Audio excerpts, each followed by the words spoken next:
हे dear friends, मैं हूं राजेश कुमार और मैं आपका इस यूट्यूब चैनल पे स्वागत करता हूं।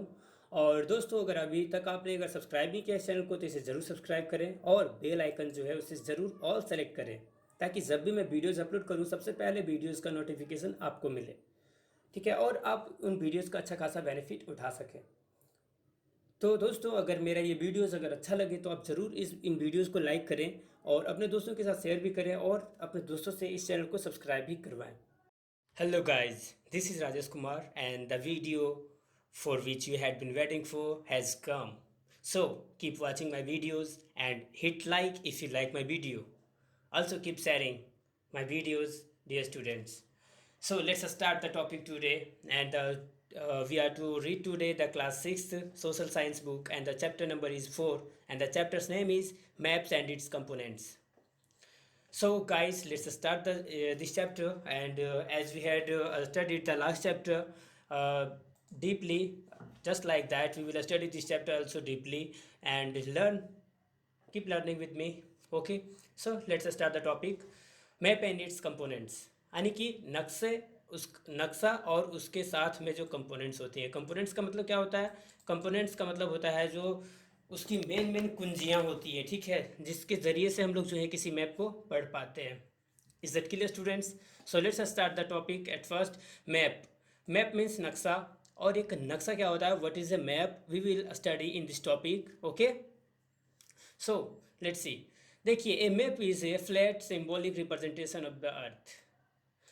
आई think that you must have seen globe, that is round, but the map is a flat and symbolic representation of the earth।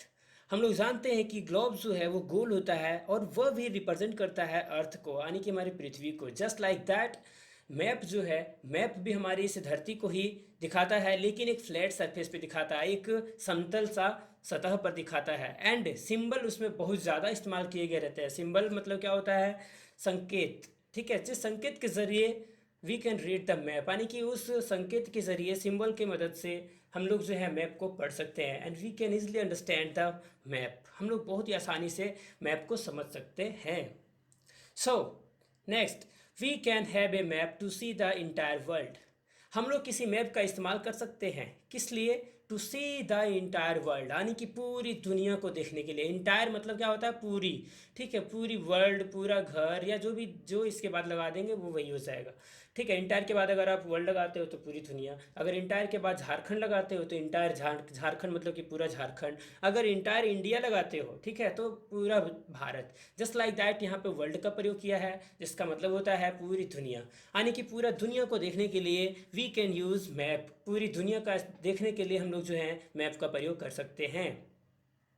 या तो फिर किसी एक सिंगल कंटिनेंट को भी देखने के लिए। किसी सिंगल कंटिनेंट का मतलब क्या हुआ? किसी एक महादेश को। जैसे कि they are total 7 continents in the world, you know well, I had taught you in the last chapter, है ना। मैंने आप लोगों को पिछला चैप्टर में पढ़ाया था कि 7 कंटिनेंट्स हैं, तो उनमें से किसी एक कंटिनेंट को भी अगर हम लोग देखना चाहें तो of course we can see easily on the map. Is that clear students? और देखिए, a country also, a city and even you a school where you read. आप जहाँ पढ़ते हैं उस स्कूल को भी आप मैप पर देख सकते हो। यानी कि बहुत सारी चीज़ों को हम लोग मैप पर बहुत ही आसानी से देख सकते हैं कि कौन सा जगह कहाँ पर है, कौन सा स्कूल कहाँ पर है, कौन सा हॉस्पिटल कहाँ पे है, कौन सा ऑफिस कहाँ पे है। Is that clear students? We can see these things easily on the map। Is that clear? So let's move. The origin of map is from the Latin word mappo। देखिए, map जो शब्द है, इस शब्द का देखिए उत्पन्न, ये शब्द उत्पन्न कहाँ से हुआ? मैपो वर्ड से। और ये मैपो वर्ड क्या है? मैपो एक नैप, देखिए मैपो का मतलब होता है नैपकिन। नैपकिन का मतलब जिसका हम लोग हाथ, टिश्यू पेपर भी कह सकते हैं जिसको, ठीक है, जिसके मदद से हम लोग हाथ मुंह पोंछते हैं कभी कभी, ठीक है, किसी पार्टी वगैरह में जब जाते हैं। और ये मैपो जो वर्ड है ये एक लैटिन वर्ड है, यानी कि लैटिन वर्ड से मिल करके मैपो बना था और मैपो से ही मैप बना है। Is that clear students? So let's move. The earliest map is believed to have been made in 2300 BC, है ना। देखिए क्या कहता है कि जो सबसे प्राचीन काल का जो मैप था, ऐसा माना जाता है कि 2300 BC में बनाया गया था। Is that clear students? अरे कि 2300 BC में बनाया गया था, before the birth of Christian, यानी कि यीशु मसीह जो है उनका जन्म के 2300 साल पहले, है ना, 2300 साल पहले, ठीक है, अर्लीस्ट मैप, सबसे पुराना मैप बनाया गया था। और देखिए इस मैप को बनाने वाला व्यक्ति का नाम क्या है, the credit goes for making a science goes to, देखिए map making a science goes to Ptolemy, इसको पटोलमी नहीं पढ़िएगा, ये टोलमी है, ठीक है, इसको टोलमी पढ़िएगा, पटोलमी नहीं, टोलमी। ओके स्टूडेंट्स, देखिए टोलमी एक किसी व्यक्ति का नाम था जिस व्यक्ति ने सबसे पहला मैप बनाया था, ठीक है। और ये जो टोलमी जो व्यक्ति था ये इजिप्टियन था, यानी कि इजिप्ट देश का रहने वाला एक नागरिक था। Is that clear students? आगे देखिए, he was the first who drew the a north line to depict directions for the first time, यानी कि क्या हुआ, इसका मतलब कि ये जो व्यक्ति थे टोलमी, वो टोलमी दुनिया का सबसे पहला व्यक्ति थे जिन्होंने नक्शा के ऊपर नॉर्थ लाइन खींचा। North line means what, this is the north line, here you can C the top position of the map is north and the bottom of the map is south. Is that clear students? सबसे निचला हिस्सा जो होता है map का वो south होता है एंड सबसे ऊपर वाला जो हिस्सा होता है वो नॉर्थ होता है। तो नॉर्थ लाइन जो है उसको खींचने वाला सबसे पहला व्यक्ति जो था वो टॉलमी था। Is that clear students? Next topic is types of maps. अगला जो टॉपिक है हमारा वो टाइप्स ऑफ मैप्स है। So let's start this topic also, we will learn deeply. Okay, so let's see. देखिए there are many types of maps, बहुत तरह की मैप्स होती हैं। Okay, some of which are as follows, लेकिन उन सभी में से कुछ ऐसे हैं। देखिए the first one is political map. Political map, ठीक है, देखिए इसमें क्या दिखाया जाता है, मैप जो होते हैं बहुत तरह के होते हैं लेकिन उनमें से कुछ ही तरह के मैप हम लोग पढ़ेंगे। ये हमारा सिलेबस में इतना ही दिया है, ठीक है। अब बाकी का जो मैप बचेंगे हमारा वो हम लोग अगला क्लास में पढ़ेंगे। Okay students, so let's start political maps. Political maps यहाँ पे आप देख रहे हो भारत का ये पॉलिटिकल मैप्स है। Is that clear students? आप देखिए ध्यान से, ये पॉलिटिकल मैप है। इस मैप का आखिर क्या है खासियत, ठीक है, what is the characteristics of this map. चलिए देखते हैं हम लोग की क्या खासियत है, इसका क्या गुण है इस मैप में। Okay, so this map show different continents, यानी कि यह जो मैप होता है वो अलग अलग तरह के महादेशों को दिखाता है, कंट्रीज को दिखाता है, स्टेट्स को दिखाता है, राज्यों को एंड सिटीज़ को दिखाता है, ठीक है, शहरों को और टाउन्स को दिखाता है, यानी कि छोटे मोटे शहरों को भी दिखाता है।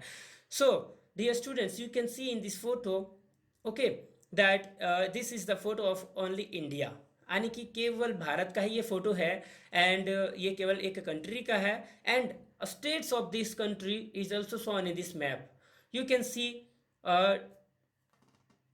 here, देखिए आप यहाँ पे ध्यान से देखिए, राजस्थान, जयपुर। जयपुर कहाँ पे है, जस्ट इसका लोकेशन को यहाँ पे दिखाया हुआ है इस मैप में। जो पॉइंट दिखा रहा है यहाँ पे, ये पॉइंट जो है दिखा रहा है जयपुर को। एंड एज्यूम झारखंड, झारखंड को हम लोग मान लेते हैं, चलिए झारखंड को लेते हैं। देखिए झारखंड जो है, झारखंड का जो रांची है वो देखिए, रांची का यहाँ पे पॉइंट दिखाया है कि रांची कौन सा जगह पे स्थित है। दैट मीन्स वर्ड कि स्टेट्स को भी दिखा रहा है, अल्सो ए कंट्री यानी कि एक देश को भी दिखा रहा है और उसकी जो स्टेट्स है वो भी दिखा रहा है, एंड सिटीज अल्सो यानी कि सिटीज़ को भी दिखा रहा है, शहरों को भी, भोपाल, लखनऊ, पटना, रांची, है ना, Kolkata, these are the cities. ये सारी जो चीज़ें हैं जो मैप हमें दिखाता है वो मैप होता है हमारा political map. Is that clear students? यानी कि जो मैप हमें दिखाए, क्या क्या दिखाए, कंटिनेंट्स यानी कि महादेश, कंट्रीज यानी कि बड़े बड़े देश या छोटे देश जो भी देश है, स्टेट्स राज्य, सिटीज शहर, टाउन्स छोटे मोटे शहर, इन सारे चीज़ों को जो दिखाता है that map is called political maps. अगर आपसे को पूछे what is the definition of political maps, तो the political maps is a type of map which shows continents, countries, state, cities, town, etc. Is that clear students? यानी कि आप लिख सकते हो, ठीक है, the map which show different continents, countries, states, cities, towns, etc. That is called political map, यानी कि उसे ही हम लोग कहते हैं political map. Is that clear? So let's move to the next topic. The second number is physical maps, यानी कि दूसरा नंबर का जो है वो फिजिकल मैप्स है। Okay, and the physical map, okay, just have a look on this picture, you will see that what does it mean by this picture। इस फोटो के मतलब, इस फोटो को देखने के बाद हमें क्या मतलब पता चलता है हम लोग देखेंगे, लेकिन सबसे पहले इस फोटो को देखने के बाद हम लोग को समझ में आएगा कि बहुत कुछ ये दिखाता है। But what, So let's see the topic first, and let's try to understand this topic also. Okay, physical maps. The first number was political map and second number is physical maps. Is that clear? So देखिए physical maps जो हैं इसका खासियत क्या है? This maps of physical features, यानी कि ये हमारे भारत की या पूरी दुनिया की धरती के बारे में दिखाता है, जैसे कि माउंटेन्स, रिवर्स, है ना, प्लेन्स, प्लेन्स मतलब क्या होता है? मैदान। यानी कि वैसा मैप जो हमें दिखाता हो फिजिकल फीचर्स के बारे में। फिजिकल यानी कि धरती के ऊपर क्या क्या है, कहाँ कहाँ पर कौन कौन सा माउंटेन्स है, कहाँ पर कौन सा रिवर्स है, कहाँ कहाँ पर कौन सा प्लेन्स है, मतलब कि कौन सा समतल मैदान है। So in this photo you can see lot of rivers, lot of mountains and lot of plains, यानी कि बहुत सारे प्लेन्स को देख सकते हो, बहुत सारे नदियों को देख सकते हो, बहुत सारे पर्वतों को भी आप देख सकते हो। Is that clear students? तो इस तरह का जो मैप होता है वो उस मैप को हम लोग कौन सा मैप कहते हैं? Physical maps. Is that clear students? Okay, so let's start the next topic also. The third number, यानी कि types of maps we are reading now. हम लोग जो अभी टाइप्स ऑफ मैप्स पढ़ रहे हैं, कितने तरह का मैप्स होता है, and we have already read about the political map and the physical map, and now the third number is thematic map. अब जो है तीसरा नंबर हम लोग पहुंचे हैं, ठीक है, मैप का टाइप में। तो तीसरा नंबर जो है वो थीमेटिक मैप है, and thematic map is of 3 types. ठीक है, थीमेटिक मैप जो होता है वो 3 तरह का होता है, और इन 3 तरह के बारे में हम लोग अभी पढ़ेंगे, and deeply we will understand this topic also, the thematic maps. Okay, so let's start the topic to learn. So देखिए पहला, देखिए यहाँ पे क्या लिखा हुआ है, this map show specific information of the region. Region का मतलब क्या होता है? क्षेत्र। ये जो मैप्स होते हैं, ये जो नक्शा होता है, ठीक है, ये नक्शा का खासियत ये होता है कि ये स्पेसिफिक इन्फॉर्मेशन देता है, कोई खास जानकारी देता है। About what? किसी खास जगह के बारे में। Is that clear students? यानी कि किसी खास जगह के बारे में जो मैप हमें बहुत ही अच्छा से एकदम डीपली जानकारी दे, that map is called thematic map. ठीक है, अगर आपसे कोई ये पूछे या आपका एग्जाम में अगर ये क्वेश्चन आए कि व्हाट इज थीमेटिक मैप, आपका क्वेश्चन अगर ये रहे व्हाट इज थीमेटिक मैप, तो आप इसको डिफाइन करेंगे। हाउ? चलिए दिखाते हैं हम कैसे। The map which shows a specific information of the region is called thematic maps, यानी कि वैसा नक्शा जो नक्शा हम लोगों को किसी खास क्षेत्र का खास जानकारी देता है, that is called the thematic maps. Is that clear? तो देखिए ये जो थीमेटिक मैप्स हैं ये 3 तरह के होते हैं। ठीक है, the first one, A number, देखिए क्या कहता है, some thematic maps show rainfall in the different area, so they are called rainfall maps. देखिए कुछ ऐसे मैप्स होते हैं डियर स्टूडेंट्स, ठीक है, जो क्या दिखाते हैं कि किसी क्षेत्र में कितना बारिश होता है। ठीक है, एंड मतलब कि जितना भी सारे क्षेत्र हैं, सपोज दैट भारत में बहुत सारा ऐसा क्षेत्र है डियर स्टूडेंट्स जहाँ पे बहुत ही ज़्यादा बारिश होता है, ठीक है, और कहीं पे कम होता है। तो इस तरह के जो मैप होते हैं वो यही दिखाते हैं कि कहाँ पर कितना बारिश होता है एंड कहाँ पर कितना बारिश होता है, यानी कि कौन कौन सा क्षेत्र में कितना कितना बारिश होता है। This is shown in the thematic map. ठीक है, इन द थीमेटिक मैप। तो थीमेटिक मैप, उसी मैप को हम लोग कहते हैं रेनफॉल मैप। जिस मैप में हम लोगों को बारिश के बारे में बताता है वो रेनफॉल मैप होता है। Is that clear students? So this is the rainfall map of India, यानी कि रेनफॉल दिखाता है ये कि कितना जगह पर बारिश होता है। Is that clear? So let's start the next topic also, we will learn this topic also deeply. Okay, so the B number, देखिए B number, some thematic maps show population in the different areas. Population means word, जनसंख्या in Hindi, यानी कि population का हिंदी होता है जनसंख्या। तो देखिए अभी हम लोग पढ़े थे कि जिस पूरा जो क्षेत्र होता है उस क्षेत्र में अलग अलग जगह पर कितना कितना बारिश होता है, इस चीज़ को दिखाने वाला मैप को हम लोग रेनफॉल मैप कहते हैं। जस्ट लाइक दैट, ठीक है, कौन कौन सा क्षेत्र में कितना जनसंख्या है, ठीक है, कितने लोग रहते हैं, तो उसी पॉपुलेशन को दिखाने वाला मैप को हम लोग कहते हैं population map.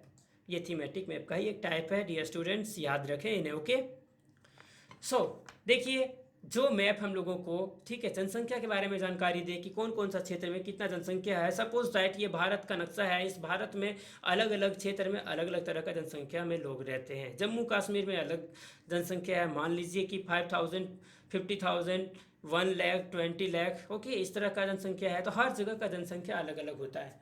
So these maps show the population of a specific area. ठीक है, यानी कि कोई खास एरिया का, खास क्षेत्र का जो जनसंख्या के बारे में बताता है वो मैप को हम लोग कहते हैं population map. Okay, and the last one, okay, thematic maps का जो थर्ड टाइप है, उस टाइप का मैप के बारे में अब मैं आप लोगों को बताऊंगा। ओके, सो देखिए, some thematic map show crops grown in the different areas. देखिए, हमारे यहाँ रेनफॉल के बारे में हो गया, पॉपुलेशन के बारे में हो गया, जनसंख्या के बारे में, है ना। अब हम लोग पढ़ने वाले हैं जो वो क्रॉप्स के बारे में पढ़ने वाले हैं। You know well that we are living in India, and also that in the India different parts of the India grows different types of crops। यानी कि भारत की जितनी सारी पार्ट्स हैं, ओके, सारे पार्ट्स में different types of crops are grown. यानी कि जितने सारे पार्ट्स हैं, सारे पार्ट्स में अलग अलग तरह के फसल को उगाए जाते हैं। Can you say that only the rice is grown in India? क्या आप ये कह सकते हो कि भारत में केवल चावल ही उगाया जाता है? No, obviously not, because we know well that in Punjab wheat is grown there in a larger scale. In Jharkhand, rice is grown here in a small.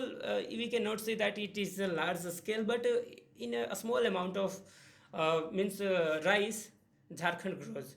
And the West Bengal is the ball of rice. यानी कि waste Bengal जो है वो कटोरा है किसका? चावल का। Is that clear students? So देखिए, भारत के अगर देखा जाए तो बहुत सारे ऐसे ऐसे क्षेत्र हैं जहाँ पर ये मतलब जहाँ पर अलग अलग तरह के फसल को उगाए जाते हैं। तो इस तरह के जो मैप होते हैं जो दिखाते हैं ये हैं कि कौन कौन सा क्षेत्र में भारत का या पूरी दुनिया का कौन कौन सा क्षेत्र में कहाँ कहाँ पर कौन कौन सा फसल उगाया जाता है। तो उस तरह के मैप को हम लोग क्रॉप्स ग्राउंड मैप्स भी कहते हैं। Is that clear, students? So the next topic is and we will study about that topic, the next topic, but I hope that you have got these topics well। मैं उम्मीद करता हूँ कि ये जो टॉपिक्स मैंने भी अभी पढ़ाया आप लोगों को, ये आप लोगों को क्लियर हो चुका है। So we continue on this video students, let's start the next topic. So the next topic is components of a map. Okay,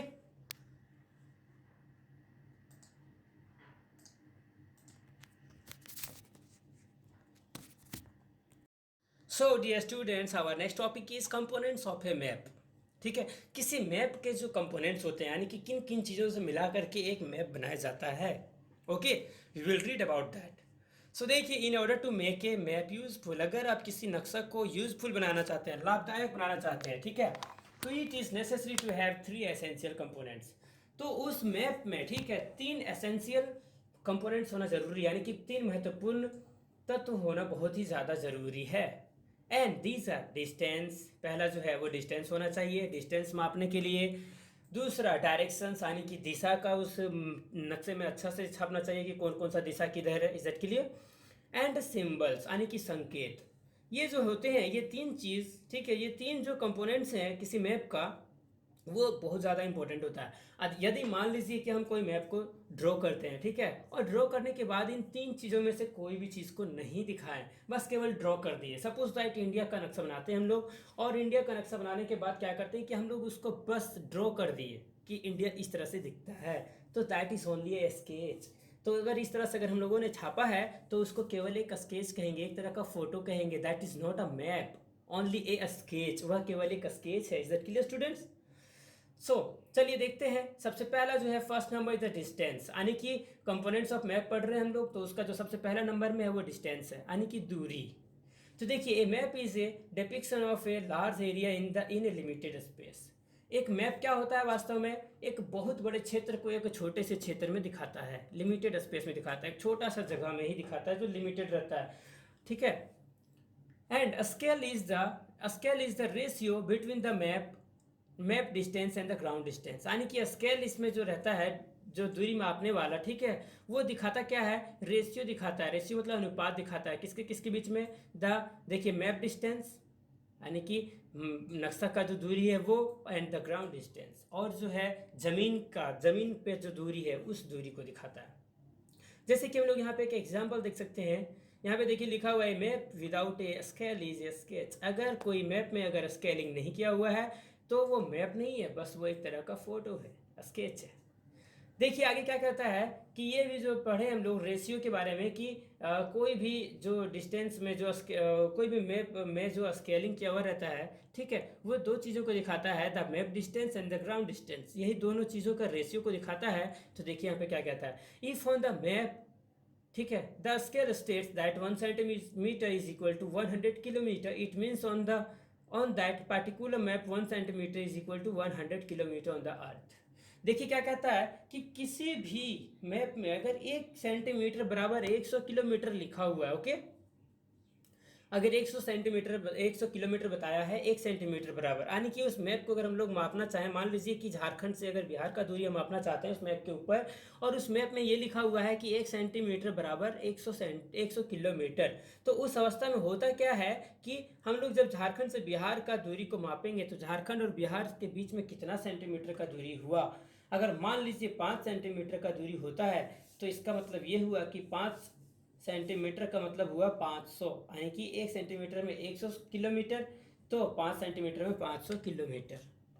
is that clear students? उसी तरह से अगर किसी दो क्षेत्र के बीच का डिस्टेंस अगर 1 सेंटीमीटर आता है तो इसका मतलब ये हुआ कि 100 किलोमीटर धरती के ऊपर। ठीक है स्टूडेंट्स, देखिए नेक्स्ट टॉपिक जो है हम लोग फर्स्ट पढ़ चुके हैं, दूसरा है डायरेक्शन, यानी कि हम लोग ये क्या पढ़ रहे हैं, the components of a map, यानी कि किसी भी नक्शा का कंपोनेंट्स के बारे में लोग पढ़ रहे हैं। तो देखिए इसके बारे में क्या कहता है, अभी हम लोग इसके बारे में जानेंगे, बहुत ही डीपली जानेंगे dear students. Okay, nothing to worry, just keep watching this video and you will learn okay deeply. So start. Second number, directions. Directions का मतलब क्या होता है, दिशाएं। We know well about the दिशाएं, है ना, दिशाओं के बारे में हम लोग बहुत अच्छा तरीके से जानते हैं। ठीक है, सिंस आवर चाइल्डहुड, हम लोग अपने बचपन से ही जानते हैं कि दिशाएं होती हैं। ठीक है, सूर्य जो होता है हमारा उगता है हर दिन, लेकिन किधर से उगता है, तो हम लोग हर को जानते हैं कि पूरब में उगता है, दैट इज ईस्ट, है ना, जो जिधर से सूरज उगता है उसे हम लोग ईस्ट कहते हैं। तो देखिए यहाँ पे देयर आर 4 डायरेक्शंस, टोटल 4 दिशाएं हैं। कितने दिशाएं हैं, 4, याद रहेगा स्टूडेंट्स। तो देखिए सबसे पहले क्या कहता है, नॉर्थ। नॉर्थ में देखिए क्या कहता है, top of the map is north, यानी कि कोई भी नक्शा है उसका जो ऊपर वाला हिस्सा होता है उसको हम लोग नॉर्थ कहते हैं। And the bottom of the map is south, और कोई भी नक्शा का सबसे निचला हिस्सा जो होता है वो होता है साउथ। याद रखें dear students, okay. And to your right is east, और इस फोटो को अगर आप देख रहे हैं तो इसका राइट वाला हिस्सा जो होगा वो होगा हमारा ईस्ट, और जो लेफ्ट वाला हिस्सा होगा वो होगा वेस्ट। ये रहा, is that clear? So total 4 दिशाएं हैं, और इन 4 दिशाओं के बारे में हम लोग समझ गए कि ऊपर जो है नॉर्थ, नीचे जो है साउथ, और राइट में जो है वो हुआ ईस्ट, और जो लेफ्ट में है वो हुआ वेस्ट। ओके, सो देखिए हम लोग इन चारों के बारे में देख लेते हैं। यहाँ पे देखिए सब डायरेक्शंस भी दिया हुआ है, इस सब डायरेक्शंस के बारे में भी हम लोग पढ़ेंगे। जो 2 दिशाओं के मिलने के बाद एक नया दिशा उत्पन्न होता है उसी को हम लोग सब डायरेक्शंस कहते हैं। देखिए क्या कहता है, between north and east lies the north east, यानी कि देखिए नॉर्थ एंड यहाँ पे ईस्ट, एन का मतलब नॉर्थ और ई का मतलब ईस्ट, इन दोनों के बीच का जो डायरेक्शन होगा वो नॉर्थ ईस्ट होगा। Is that clear students? तो देखिए आगे क्या कहता है, between the north and west lies the north west, यानी कि नॉर्थ और ये वेस्ट, ठीक है, ये नॉर्थ और वेस्ट के बीच का जो डायरेक्शन होगा वो नॉर्थ और वेस्ट होगा, यानी कि नॉर्थ वेस्ट होगा। Is that clear? आगे देखिए, between south and east lies the south east, यानी कि साउथ और ईस्ट इन दोनों के बीच का जो डायरेक्शन होगा वो होगा साउथ ईस्ट। ठीक है, and between south and west lies the south west. अब देखिए साउथ रहा और ये रहा वेस्ट, इन दोनों के बीच का जो डायरेक्शन होगा वो होगा साउथ वेस्ट। ये सारी सब डायरेक्शंस थी हमारी। ठीक है स्टूडेंट्स, तो हम लोग अब जो है ये देखिए हम लोग ये दूसरा टॉपिक को भी खत्म कर दिए, डायरेक्शंस को भी पढ़ लिए। हम लोग टोटल 3 कंपोनेंट्स के बारे में पढ़ने वाले थे। पहला क्या था, डिस्टेंस, दूसरा क्या था, डायरेक्शन, तीसरा अब हम लोग 3rd नंबर का पढ़ेंगे। 3rd number science and symbols, यानी कि सिंबल्स केवल दिया लिखा हुआ था वहाँ पे, है ना। तो देखिए ये सिंबल्स के बारे में, संकेत के बारे में हम लोग पढ़ेंगे, इसको बहुत ही अच्छे से समझेंगे। Is that clear students? बहुत ही खास सा टॉपिक है ये। सिंबल जो होता है वो किसी मैप को पढ़ने में बहुत ज़्यादा मदद हमें करता है। Okay, so let's start. Okay, there are many different features on land, हमारे इस धरती के ऊपर बहुत तरह की सुविधाएं हैं या बहुत सारी फंक्शंस है हमारी इस धरती का। देखिए क्या कहता है, देयर आर बाउंड्रीज, यानी कि बहुत सारा बाउंड्रीज भी है, बहुत सारा, जैसे कि झारखंड का बाउंड्री, बिहार का बाउंड्री, दिल्ली का बाउंड्री, है ना। तो जितने भी सारे जगह हैं वो सारी, कोई भी देश का भी बाउंड्री, भारत का बाउंड्री है ना, तो बहुत सारी बाउंड्रीज हैं। टेम्पल्स यानी कि इस धरती के ऊपर बहुत सारे टेम्पल्स हैं, मंदिर वगैरह है ना। मॉस्क्यूज हैं, मॉस्क्यूज मतलब मस्जिद। चर्चेज यानी कि चर्च वगैरह भी हैं। रोड्स हैं यानी कि बहुत सारे सड़क हैं। कैपिटल सिटीज़ हैं मतलब कि राजधानी शहर है। रेलवे लाइन्स है यानी कि रेलवेज है। रिवर्स है, नदियाँ हैं। ब्रिज है, पुल वगैरह है ना। ईटीसी, इतने सारे चीज़ हमारे इस धरती पर हैं, बहुत सारे हैं। ये तो बहुत ही कम लिखा हुआ है, बहुत सारे हैं, है ना। तो इस तरह के चीज़ों को, ठीक है, हम लोग किसी नक्शे के ऊपर उठा के रख तो नहीं सकते, ठीक है। तो हम लोग क्या कर सकते हैं, उसको ड्रॉ कर सकते हैं कि यहाँ पर घर है एक छोटा सा जगह पे, है ना। देखिए, it is not possible to draw the actual pictures of these features on a map, ठीक है। यह संभव नहीं है कि यहाँ पे जितना सारा, ठीक है, मॉस्क्यू हो गया, ठीक है, टेम्पल्स हो गया, बाउंड्रीज हो गया, चर्चेज हो गया, रोड्स हो गया, capital cities, railway lines, rivers, bridges, ETC, इन सारे चीज़ों को हम लोग जो है किसी नक्शे के ऊपर नहीं छाप सकते, क्योंकि ये बहुत ज़्यादा बड़ा जगह मांगेगा, है ना। क्योंकि देखिए, झारखंड में हमारा 500 मंदिर है, बिहार में भी 1000 मंदिर है, पूरी में 1 लाख मंदिर है। तो इतने सारे मंदिर, इतने सारे चर्च, इतने सारे हॉस्पिटल्स, इतने सारे रेलवे लाइन, ठीक है, हम लोग किसी एक नक्शा पे नहीं छाप सकते। इसलिए उनका सिंबल का प्रयोग किया जाता है। सिंबल का मतलब क्या हुआ, संकेत का केवल। It is not possible to draw the actual pictures of these features on a map. एक नक्शे के ऊपर इन सारी चीज़ों को नहीं छापा जा सकता, इसलिए certain signs and symbols are use to show these features. इसलिए इसलिए ठीक है, कुछ खास सिंबल्स का प्रयोग किया जाता है। And the certain symbols are, देखिए यहाँ पे कौन से सिंबल्स का प्रयोग किया जाता है।